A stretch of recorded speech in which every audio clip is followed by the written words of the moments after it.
ডাকাত বসিরউদ্দিন নামে এমন একজন ডাকাত জগৎ বিখ্যাত। ভারতবর্ষের মধ্যে একজন ডাকাত ছিলেন, ডাকাত বসিরউদ্দিন।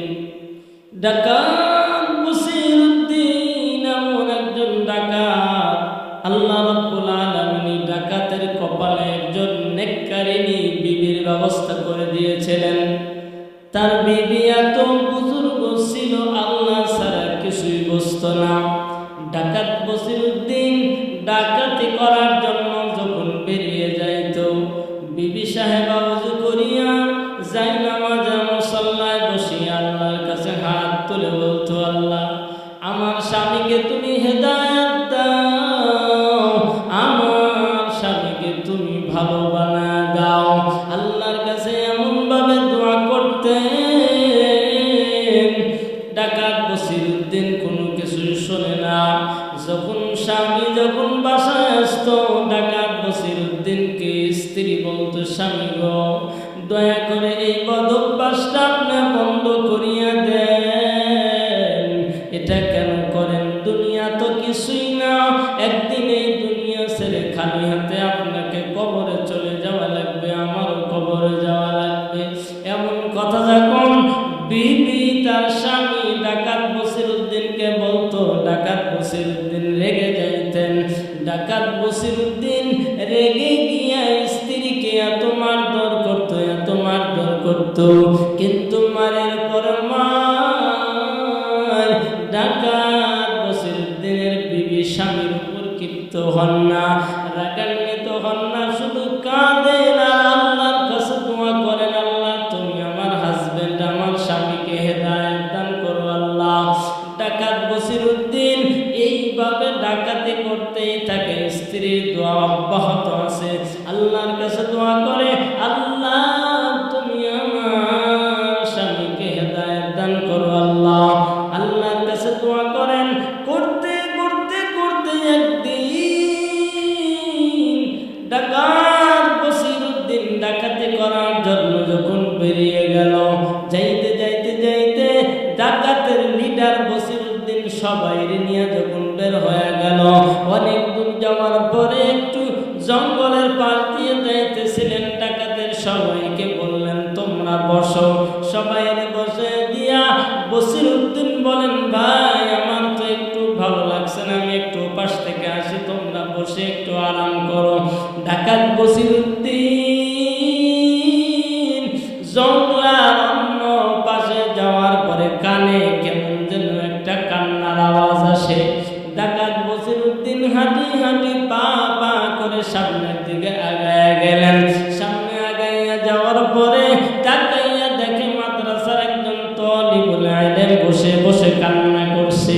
ওই ইয়াতিম বাচ্চাটা মাদ্রাসার তালিবুল ইলম এমন ভাবে কান্না করে আল্লাহর কাছে হাত তুলে বলতেছেন, ও আল্লাহ, এই দুনিয়ার ময়দানে আমার মা নাই, দুনিয়ার ময়দানে আমার বাবা নাই, মা নাই, বাবা নাই, মাদ্রাসায় পড়ালেখা করি, তেল কেনা দরকার, অনেক খরচা করার দরকার, কে দিবে আমার? কেউ নাই, কেউ নাই। এমন বলে আর কান্না করে আবার আক্ষেপ করে বলে, মা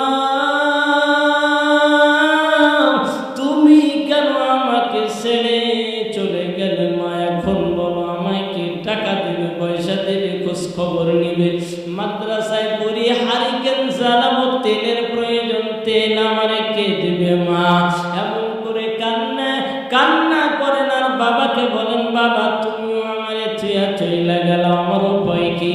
এমন এই ইয়াতিম বাচ্চার কান্না শুনিয়া ডাকাত বসিরউদ্দিন হতভম্ব হয়ে গেলেন।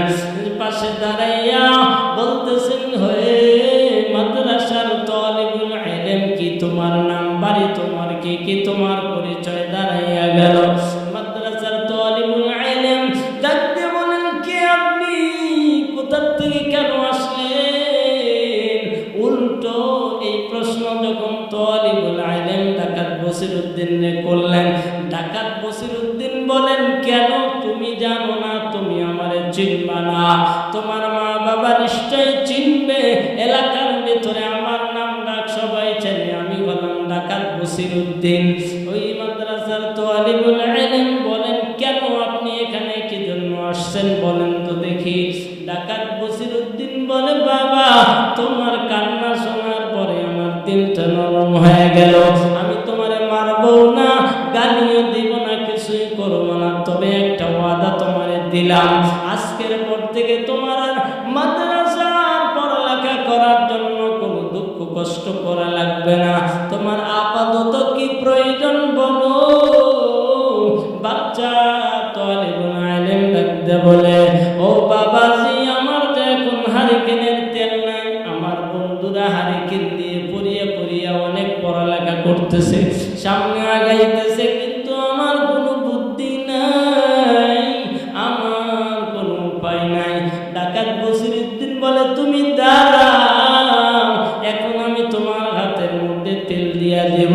ডাকাত বসিরউদ্দিন ওই ডাকাতের দলবল সবাই রে ফালাইয়া রেখা গ্রামের দোকানের দিকে দৌড়ায়।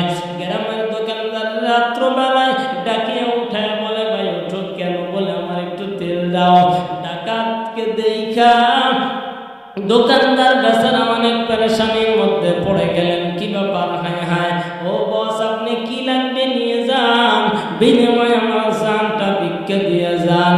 বসিরউদ্দিন ডাকতে বলে, ভাই ভয় পায় না, তোমার ভয় নাই, আজকে আমি বসিরউদ্দিন তোমারে মারার জন্য আসি নাই, আমাকে এক সের তেল দাও, তেলের মূল্য কত নিয়ে নাও।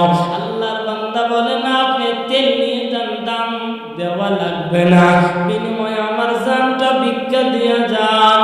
বসির ডাকতে বলে, ভাই না না না, তোমার কোনো ভয় নাই, আজ তোমারে আমি মারবো না, আজকে তোমারে কোনো গালিও দিব না, এই যে তেলের দামটা নেওয়ার আমার মাথার মধ্যে উঠাইয়া দাও। আল্লাহর বান্দা তেলের যে নিয়া দৌড়াইয়া তালিবুল ইলমের হাতের মধ্যে পৌঁছায় দিলেন। মাদ্রাসার ছাত্র তালিবুল ইলম ওই ডাকাত বসিরউদ্দিনের জন্য এমন ভাবে দোয়া করলেন, আল্লাহ তাআলা দোয়া কবুল করে দিলেন। ডাকাত বসিরউদ্দিন বলে, বাবা যাও, তোমার মাদ্রাসায় চলিয়ে যাও, আজকের পরে তোমার তেলের আর অভাব হবে না, তোমার তেলের অভাব হইলে, টাকার অভাব হইলে আমারে জানাইবা, আর জানানোর আগেই আমি তোমার তেল টাকা সব ব্যবস্থা করিয়া দেব।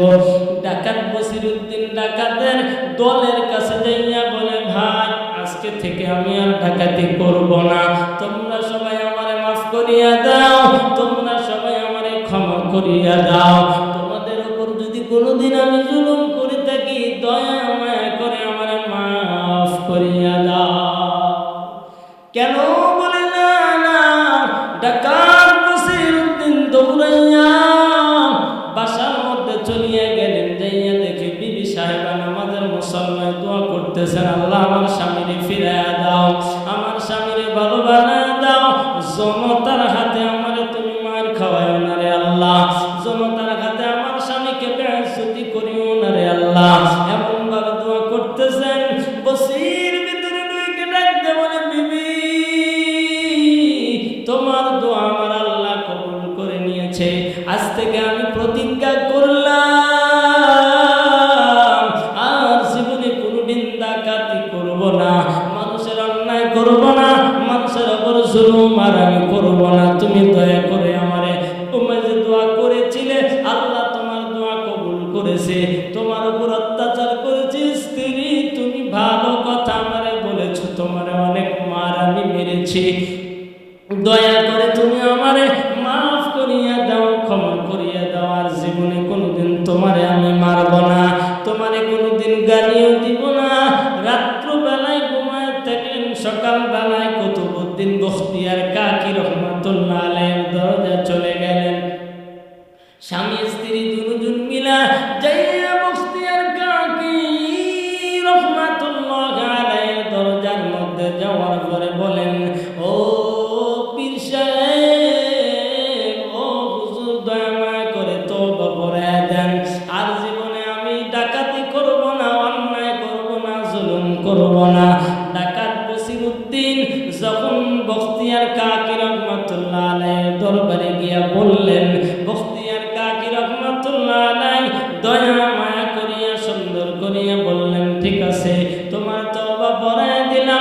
মুরিদ হইয়া গেল, সবক আদায় আরম্ভ করলো।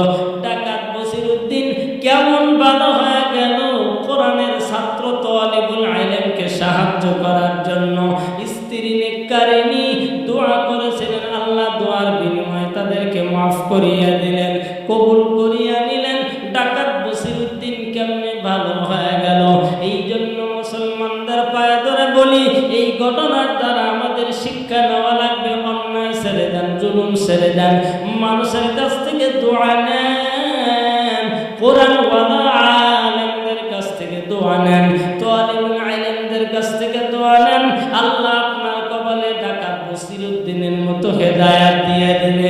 এই ফালতু দুনিয়া ছেড়ে দিবেন, সবার অন্তরে পরকালের মহাব্বত চলে আসবে, আল্লাহর ভালোবাসা আসবে, রাসূলের আদর্শ সবার অন্তরের মধ্যে চলে আসবে।